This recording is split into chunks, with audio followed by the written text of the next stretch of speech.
Hey everyone, welcome back. Today we're getting into 4 scary stories built around situations that should have been completely ordinary. Work shifts, first dates, public places, and people just trying to get through the night. But every one of them turns into something tense, dangerous, and honestly pretty hard to shake.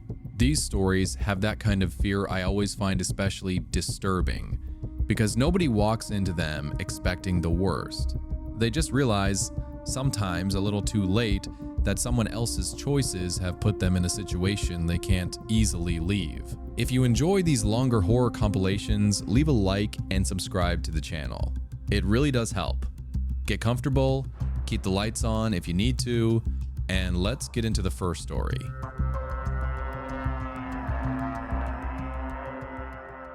I was 24 when this happened, and working evenings at one of those karaoke places where people rent private rooms by the hour. Each group had its own little space, and there was a call button by the table for drinks, ice, or the check. Customers weren't told that pressing it a bunch of times meant anything. Officially, it didn't.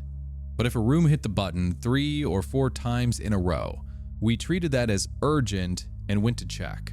Usually, you carried a tablet or brought some ice, so you had a normal reason to knock and look in. There was one rule that made that harder than it sounds. Regular staff weren't allowed to open an occupied room without permission. The place had gotten privacy complaints, so unless there was something nobody could argue about, like a weapon or somebody actively being hit, we had to wait for security. A fire or an unconscious person counted too. We only had one guard for the whole place. I carried a master key, but it was for empty rooms and technical problems. Using it on customers without approval could get me written up. That night, I was taking drinks and ice down the service hallway. On one of our narrow carts, I stopped at the room next to number 7 to drop off an order. The music in 7 happened to be off while I was unloading, and I heard a man talking inside. He wasn't yelling. He sounded calm. He said sometimes you had to hold someone in place and make them listen, because otherwise, they would leave as soon as the conversation got serious. The woman said, "That's violence." I stood there for a second with my hand on the tray.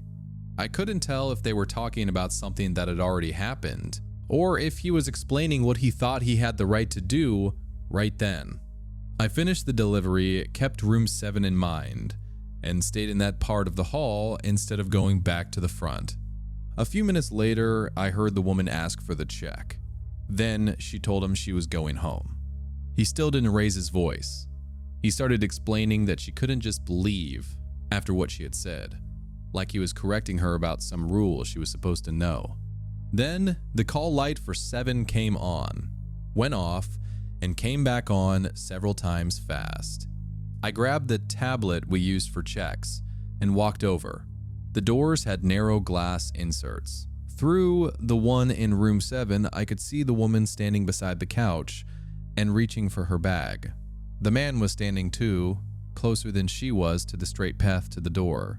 I radioed my manager and told him room 7 had called several times, and that things inside looked bad. He said our security guard was outside dealing with a drunk customer in the parking lot. Then, he reminded me that I couldn't open the room alone unless I saw a weapon, somebody being hit, or a medical emergency. I said I understood.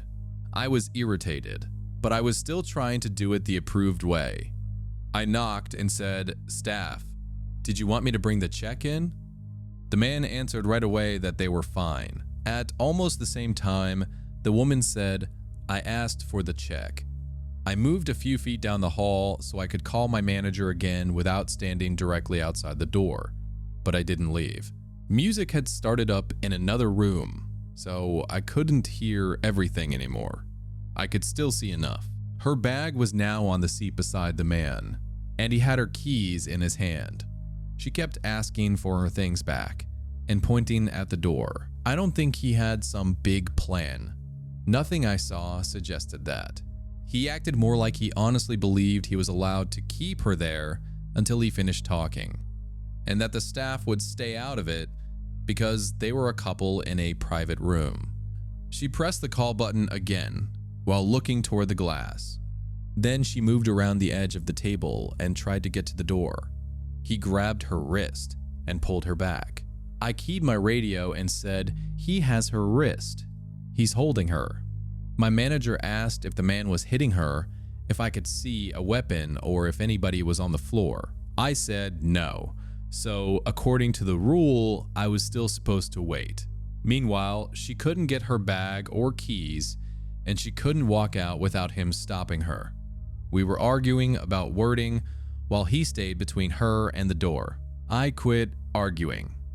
I took the master key off my belt and pulled the service cart over from the wall. I wasn't planning to fight him or pin him in the room.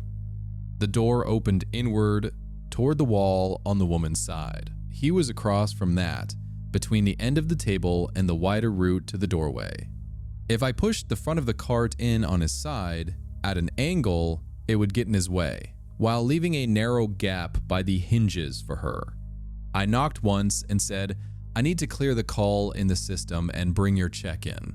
He told me not to open the door. I used the key anyway.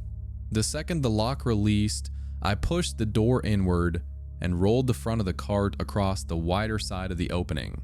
He let go of her wrist and turned toward me. "What are you doing? Get out." He grabbed the cart and started shoving it back. I didn't shove against him. I looked at the woman and said, "You can close the check at the front," then pointed to the gap between the cart and the door frame. On the hinge side, she reached past him, got her bag, and slipped through. She left the keys in his hand. Once she was in the hallway, she went toward the front desk. He came after her immediately, but the cart cost him a few seconds because he had to drag it sideways and work around the end. I moved out of his path and called for security again.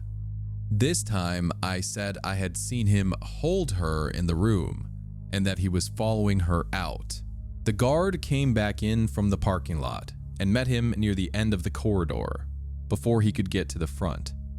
Another employee was already standing with the woman there. I told the guard what I had seen through the glass and pointed out that the man still had her keys. They argued briefly. He kept saying they were together and it was none of our business. The guard told him to give the keys back or leave without anything being settled. He finally handed them over and security walked him out of the private room area.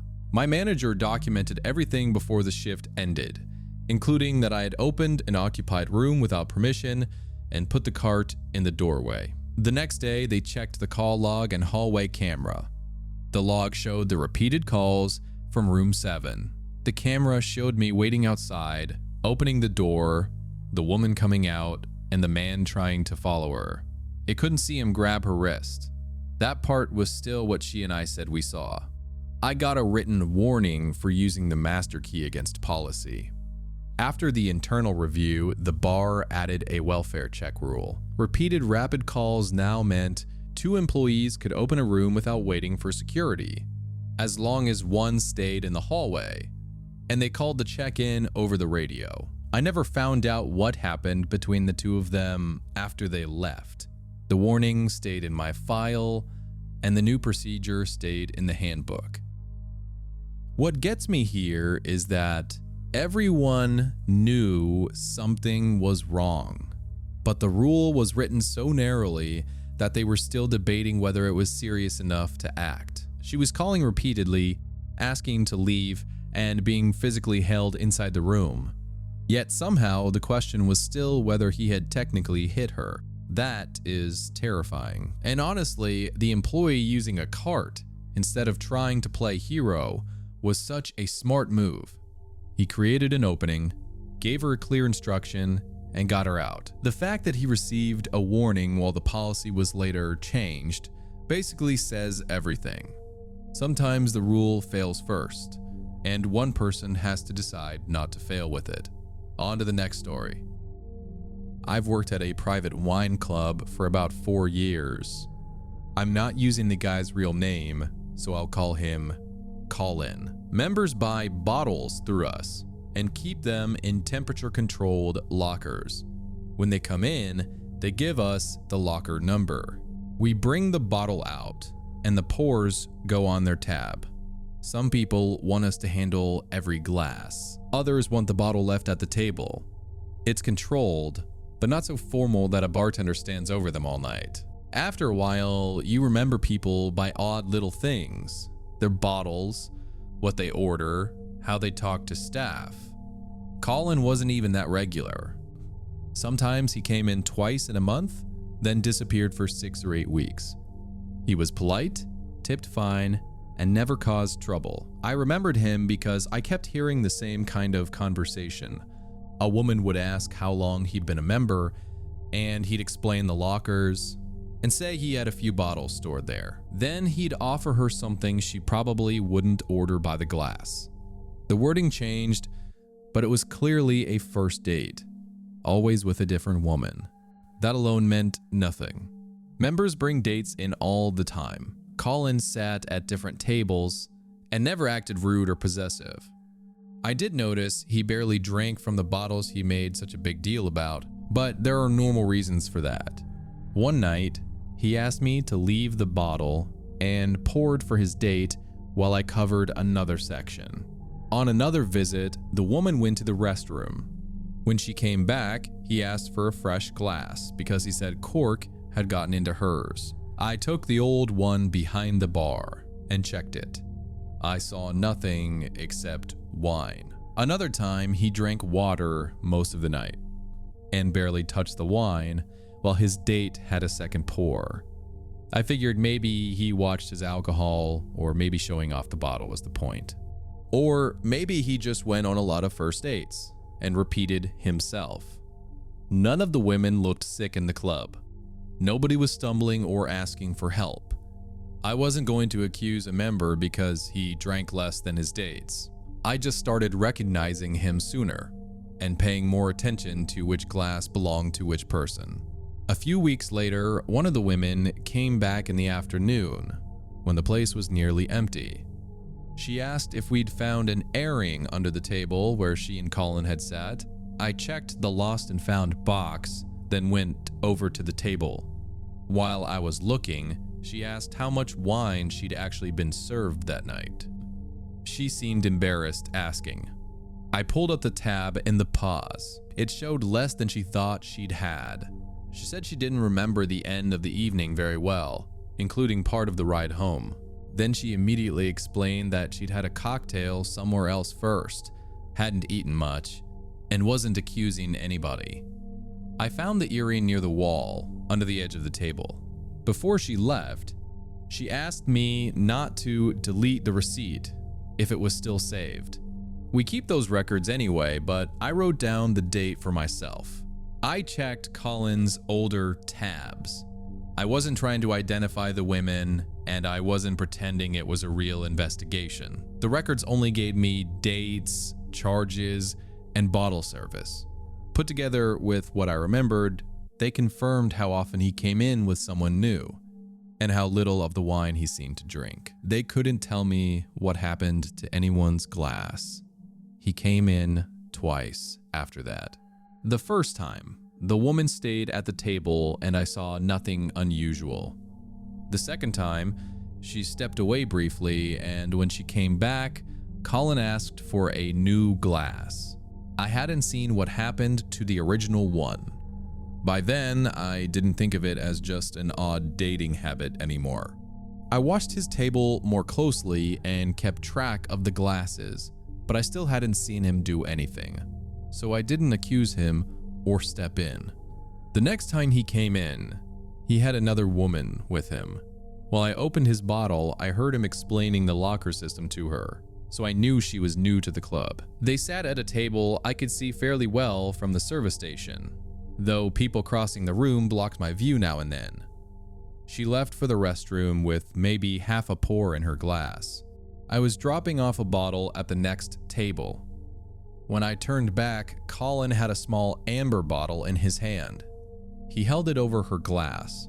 I saw several drops go in, then he put it back in his pocket. I didn't wait for her to return. I walked over, picked up the glass, and told him I'd noticed a chip on the rim and needed to replace it. "There's nothing wrong with it," he said. That was the first real edge I'd heard in his voice. Still, there wasn't much he could do without making a scene over a replacement glass. I took it behind the bar, put it where nobody else would grab it, and asked another bartender to get our manager. The woman was coming back from the restroom when I stepped out from behind the station. I stopped her away from the table and told her what I had seen. I said Colin had put something from a small bottle into her wine and asked her not to drink it or leave with him while we handled it. She looked toward the table, then stayed with me. My manager came over and we went back to Colin. He told him we were ending service because I had seen him add something to his date's drink. Colin said they were harmless drops and that we were overreacting. My manager asked to see the bottle. Colin refused. We couldn't search him or hold him there. My manager told him to close his tab, took his wine back to the lockers, and said his membership was suspended while the club reviewed it. Colin paid, said very little after that, and left alone. The woman stayed long enough to give my manager her contact information. She confirmed she had not asked Colin to put anything in her glass and had not been told he was going to. We kept the drink behind the bar, but none of us pretended we could identify what was in it by looking. I wrote down exactly what I saw. My manager wrote a statement about what happened after I called him over. The club saved the relevant tabs and dates, made an internal record, and eventually terminated Colin's membership. All I can say for sure is that the woman that night never drank from that glass, and Colin lost access to the club. For the earlier dates, I have receipts and incomplete memories of different tables. That isn't enough to give those women the same answer. The part that really stays with me is not even the moment Colin was finally caught.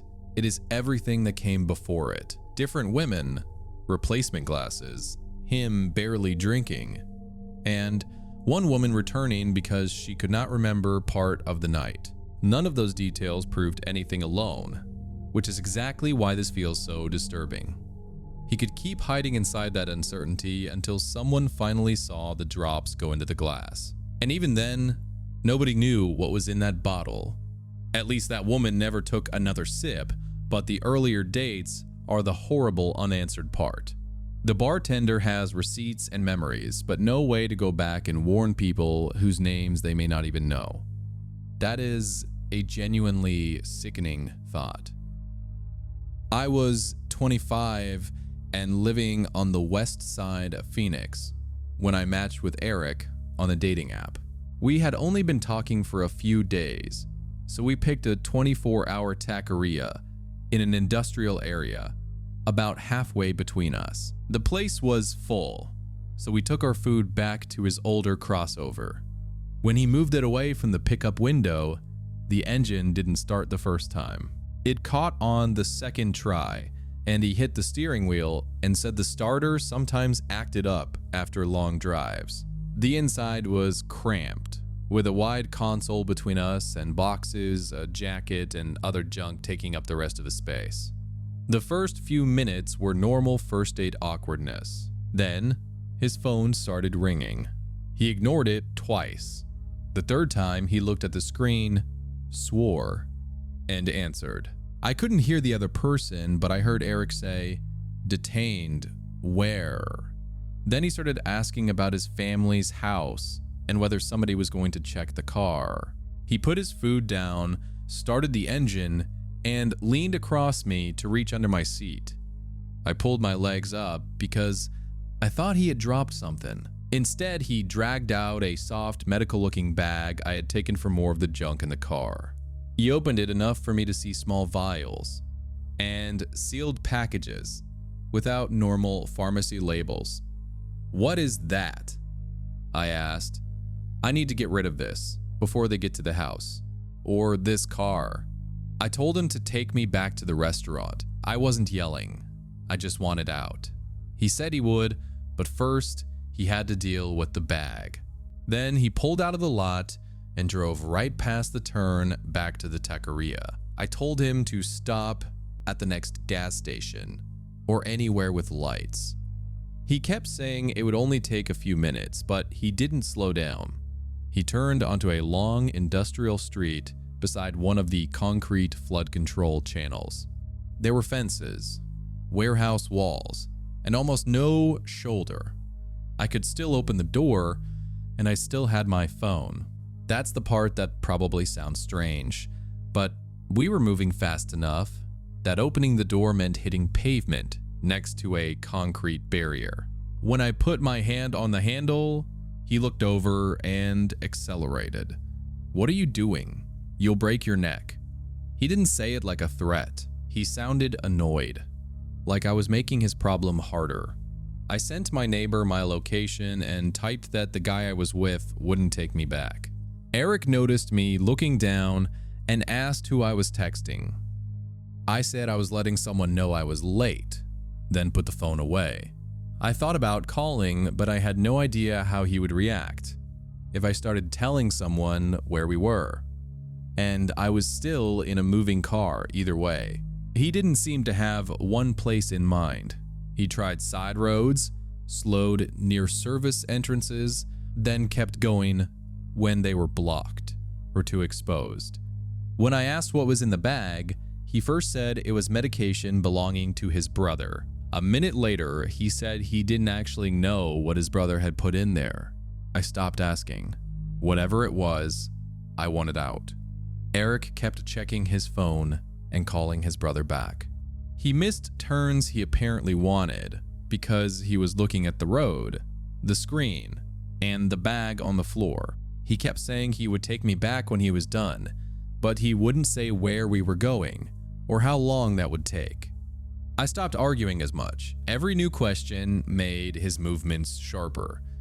So I watched the speedometer, the door, the gear selector, and the roads we crossed. At one intersection, we passed a brightly lit freight terminal with entry lanes and a guard booth. I knew it from driving home that way, and new trucks went through there all night. I didn't have a plan. I just remembered the direction. A few minutes later, Eric turned onto a narrow service road that followed the channel. He said he had driven there before, and there was fencing farther down, where he could leave the bag out of sight. The road kept getting tighter, with concrete on one side and chain link on the other. The lots beyond it were dark.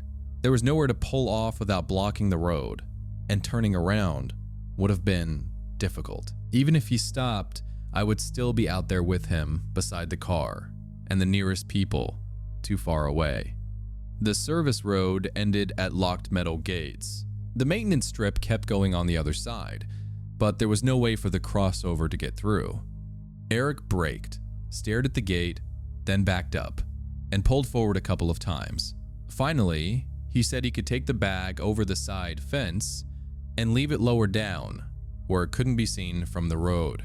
The engine was idling rough, dipping every few seconds. I asked if he was going to shut it off, and he said no, it might not start again.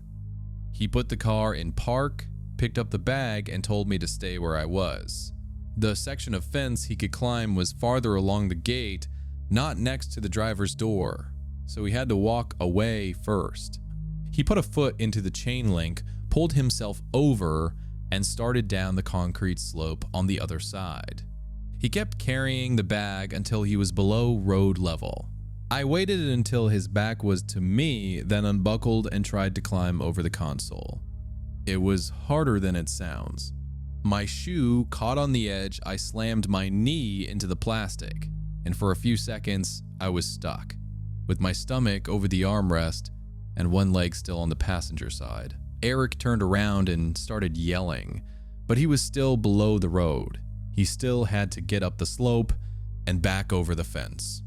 I dropped into the driver's seat, pulled the door shut, and put the car in reverse. The road was too narrow to turn around there, so I backed up faster than I meant to, correcting whenever the rear drifted toward the fence. At the first wider patch, I stopped and turned the car around in several ugly forward and back movements. By the time I had the nose pointed toward the industrial road, Eric was still on the other side of the fence. I drove out and didn't turn around to see what he was doing. I didn't go home. I headed for the freight terminal we had passed earlier. I stayed close to the speed limit because I didn't know the car and my hands were shaking enough that I had trouble keeping the wheel steady. At the guard booth, I stopped beside the window and got out on that side. I told the guard I had taken the vehicle from a man who refused to let me out and had left the car running near the channel. It sounded insane while I was saying it. I just didn't have a better way to explain it. The guards didn't go looking for Eric. They opened the gate, had me park inside the lit entry area, took the key, and let me wait in a dispatch room while I called my neighbor. One of them asked for the registration so he could write down the vehicle information. I found the card in the glove box. The registered owner was a woman with Eric's last name. I assumed she was related to him, but nobody there could tell me that for sure. I never found out what was in the vials.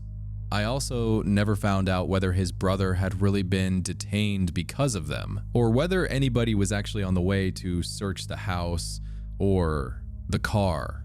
What still gets to me is not that I had a bad date. I don't think Eric got in that car planning to kidnap me. I think the bag became his problem, and once I got in the way of dealing with it, my safety stopped mattering to him. I mean, having to steal your date's car just to get away from him is already completely wild. But the scariest part is how ordinary Eric's attitude seems. He was not ranting or openly threatening her. He just decided his bag mattered more than taking her somewhere safe. And every time she tried to protect herself, he treated it like an inconvenience. That is what makes this hit so hard. A person does not need to plan a kidnapping for you to become trapped in their car. They only need to stop caring whether you want to be there. She stayed calm, shared her location, watched the roads, and used the one chance he gave her. Honestly, getting that crossover to a guarded freight terminal while terrified was incredibly quick thinking. Now let's move into the final story.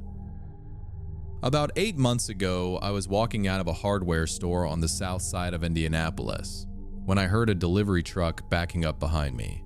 Just the regular beep beep sound. The truck was not close, and it was moving slowly. There was no reason for me to react the way I did, but I pulled my cart sideways and got behind one of the concrete posts by the entrance hard enough that the cart hit it.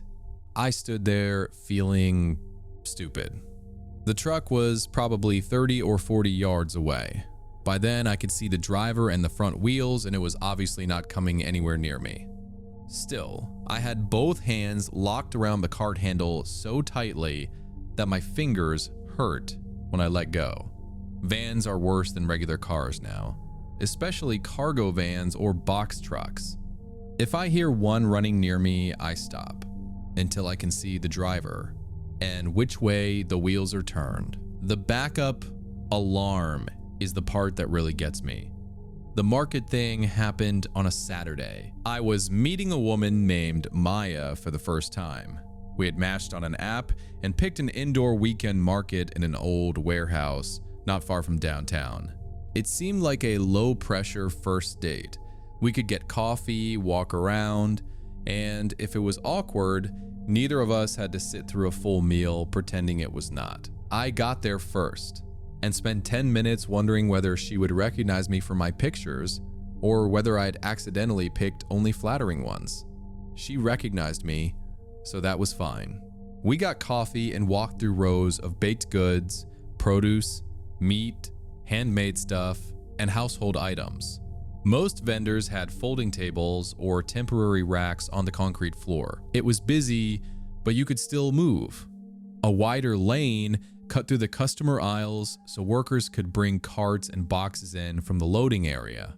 Clear plastic strips hung across the opening and back, the thick overlapping kind you see in warehouses. Every few minutes, somebody pushed a loaded flat cart through, and people moved aside without really thinking about it. Maya and I stopped near a frozen meat booth because it was quieter and we could hear each other. The vendor had a big commercial chest freezer sticking farther into the aisle than the other tables. Between the freezer and the wall was a little open pocket with fewer people in it. There was a closed utility door behind us, but I did not think about it. It seemed like a decent place to stand. We had only been talking there for a few minutes when somebody started yelling behind the next row. I did not see the beginning. When I looked over, a vendor from a booth selling tools and household hardware had another man by the sleeve of his jacket. The vendor was telling him to give back the tools in his bag. I could not see inside the bag, and I still do not know what was actually in it. The other man yanked his arm free, shoved the vendor into a folding table, and ran. People reacted in different directions. A few backed away. Somebody already had a phone out. The vendor caught himself against the table and started yelling for security. The man did not run toward the main entrance. He went through a service door beside the plastic strips and disappeared into the loading area. I thought it was over for us. Then I saw the same man through the strips, running across the loading yard toward a gray cargo van. The main vehicle exit had a gate arm next to a small security booth. A guard kept the arm down and stepped into the lane with one hand up. The man got into the van, started it, and backed a few feet, but there were other delivery vehicles behind him. He could not turn around that way. Off to his side was another open entrance into the warehouse. From where I stood, it looked like a wide service lane running along the inside wall, with light visible farther down, near another loading section. I cannot tell you what it looked like from the driver's seat. I do not know if he knew the lane curved back toward the market floor or if he thought it was a way around the gate. All I saw was the van turn toward the only open direction and accelerate. The engine got loud first. People looked toward the sound but did not move because nobody expected a vehicle to come into the market. Then the plastic strips snapped across the hood and roof, and the van came through them. It hit a freestanding rack of cardboard boxes almost immediately. Boxes went everywhere, and the van pushed out of the service lane between the vendor rows. There was nowhere for a van to be in that space. Folding tables were packed on the right, metal shelves and refrigerated equipment on the left. Ahead, people tried to get out of the way in different directions, and mostly got in each other's way. I could only see the driver in pieces between people and booth canopies. I could not tell if he was braking, steering, or just jerking the wheel around. Maya grabbed my arm, and we backed toward the chest freezer. It was the closest solid thing, and the van was coming from the open side of the aisle. Then my heel hit the wall. I turned and saw the utility door behind us, but it was closed, and the freezer blocked most of the way back out. The quiet spot we had picked was a dead end. The van caught the edge of a fabric canopy with its passenger side mirror. The poles folded across two tables. The front of the van shoved into a heavy metal shelving unit, while the other side hit a vendor's stand, and it stopped crooked across the lane. Some people made it into the neighboring aisles. Others fell over merchandise or ran into each other. There was a lot of shouting, but I do not remember anyone saying anything clearly. Then I noticed a kid sitting on the concrete near the back corner of the van. He looked about 7. He kept trying to get his feet under him and could not. The adult he had been with was on the other side of a table that had fallen between them. The van stayed still for maybe a second. Then the engine revved and the whole body jerked forward against the shelving. It dropped back, pushed forward again, and I realized the driver was trying to rock it loose. The tire spun on crushed boxes and plastic packaging, and each push bent the metal rack farther inward. I had no idea how it was going to come free. It could have broken through the booth in front of it, or the shelving could have pushed the front end sideways toward us. People were still crawling and scrambling out of the aisle. The kid was still on the floor. Then the reverse lights came on. Maya moved before I did. She stepped out from beside the freezer, grabbed the back of the kid's jacket, and pulled. His shoes slid over the loose cartons, but one foot caught under a flattened box, and he barely moved. I got to him, put both hands under his arms, and lifted, while Maya pulled him by the shoulders. At the same time, the shelving at the front of the van collapsed. The engine got louder, and the van shot backward. The rear tires had reached bare concrete again, and it came out of the mess much faster than I thought it would. We dragged the kid into the narrow space between the freezer and the wall and pressed ourselves in behind it. I had him against my chest. Maya had one arm around his shoulders. There was nowhere else for any of us to go.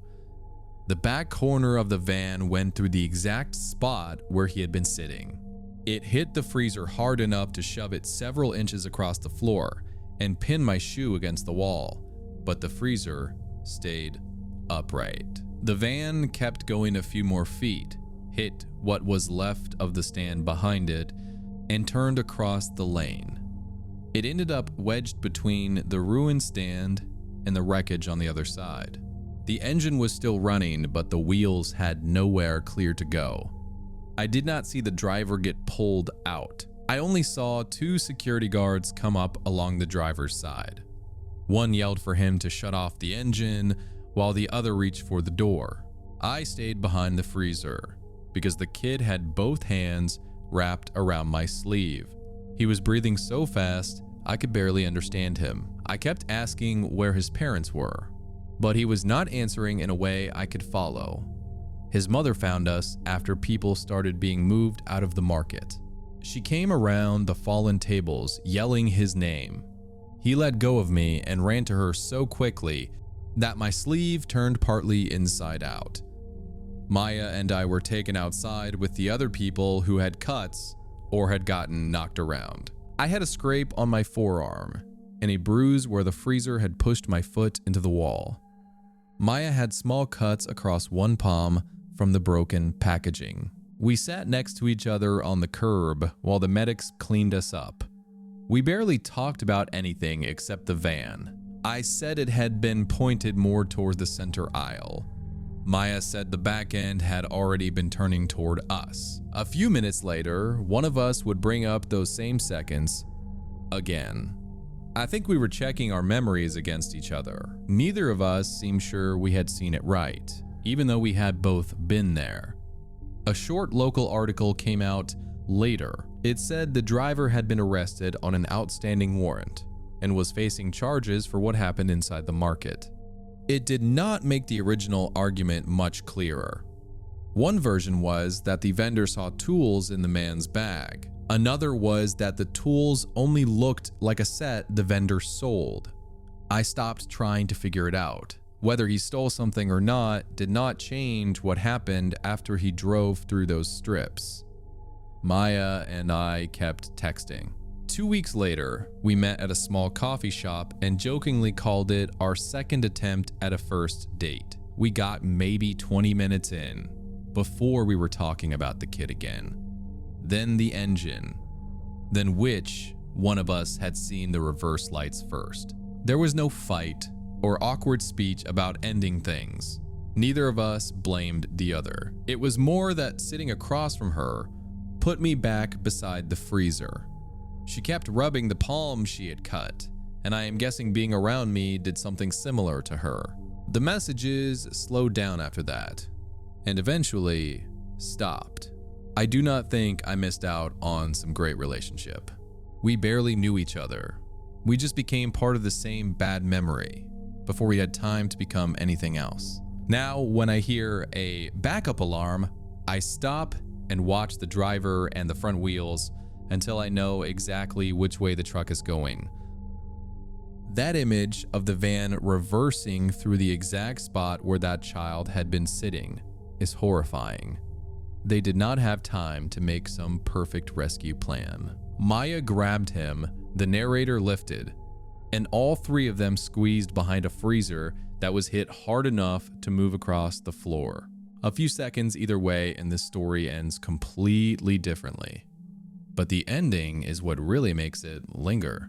The narrator and Maya survived, did something genuinely brave together, and still could not turn it into a relationship because being around each other brought them straight back to that aisle. They barely knew one another, yet they became tied to the same traumatic memory. And now something as normal as a backup alarm can put the narrator right back beside that freezer. That is brutal. What really gets me is that she was clearly asking for help, and everyone was still stuck arguing over whether the situation technically qualified as an emergency. Thankfully, that employee trusted what he was seeing and found a way to get her out without making things even more dangerous. I hope she got somewhere safe afterward because we never really learn what happened next. And with that, let's move on to the next story.